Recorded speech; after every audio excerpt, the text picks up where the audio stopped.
สัตว์ใหญ่เนาะเนื่องกันสัตว์ใหญ่นี่มันมีงัวควายมันมีทั้งงัวแล้วก็ควายแล้วก็ส่วนการวิธีการเลี้ยงงัวควายนี่มันก็มีประมาณ3ขั้นตอนด้วยกันเนาะวิธีการเลี้ยงงัวมันมีประมาณ3วิธีด้วยกันเนาะมี3วิธีด้วยกันเป็นวิธีเป็นแบบหรือว่าเป็นแบบแบบที่1ก็คือแบบเราจะเลี้ยงงัวเป็นแบบธรรมศาสตร์เนาะปล่อยให้มันกินตามธรรมศาสตร์ตามทงหญ้าเป็นแบบทงหญ้าเป็นแบบเราจะปล่อยเป็นธรรมศาสตร์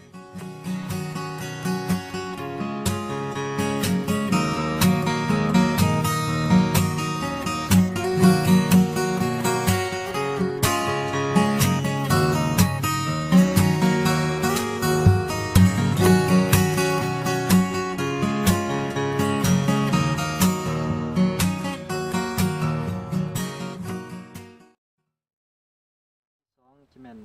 เราเลี้ยงขังในคอกครึ่งขังหรือครึ่งปล่อย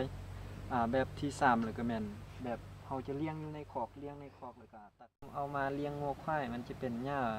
อยู่ในธรรมศาสตร์อยู่ในบ่แม่นธรรมศาสตร์มันจะอยู่ตามสวนตามแคมป์เป็นแคมป์ของแคมป์ยังให้นักศึกษาไปตัดให้มันกินว่าเราจะใส่เป็นหญ้าที่เราปลูกแท้ๆเป็นอยู่ในทุ่งหญ้าแท้ๆเราจะ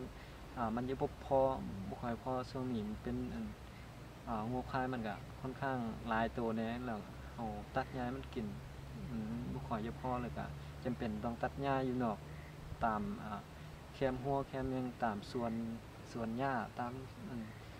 จะเป็นสวนหญ้าของฟาร์มพืชอินทรีย์เป็นฟาร์มของแคมทงหน้าแคมติดโรงเรียนแม่จังซี่เนาะเอาเกลือมา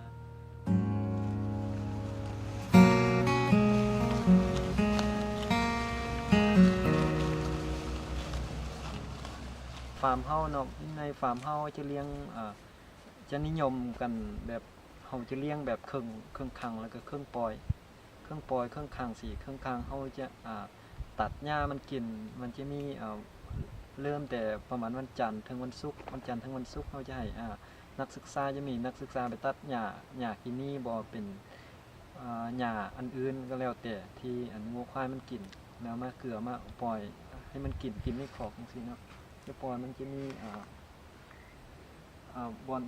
นให้ยาบอนที่เฮาป้อนยาให้มันกินเฮาสิปล่อยใส่เนาะอยู่เป็นคอกมันให้มันกินแต่ละคอกเฮาจะปล่อยเฮาจะเลี้ยงเป็นแบบตอนเช้าจังซี่เฮาจะให้ตัดหญ้ามันกินแล้วก็ตอนช่วยบ่จังซี่เฮาจะปล่อยให้มันออกกำลังกายกินหญ้าออกตามเดินของฟาร์มเนาะเดินของฟาร์มเป็นพงหญ้าของฟาร์มจังซี่